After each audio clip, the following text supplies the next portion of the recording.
बदहु दामन मोर करी हैया बदहु दामन मोर करी हैया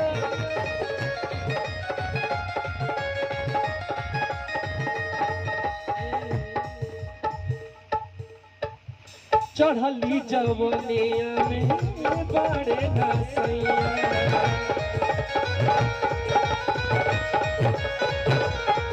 अरे चढ़ली जवनिया में बड़े नसैया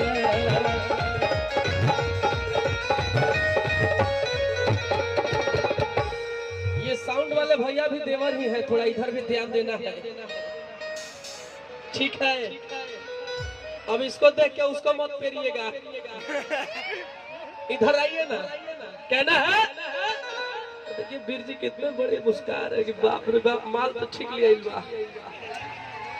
कहना है कितने बड़ा हो तनी एक बार दोनों हाथ उठाई ना तनी गमछी उमछी होकर तो तनी होइसे होई तब ना मजा आई।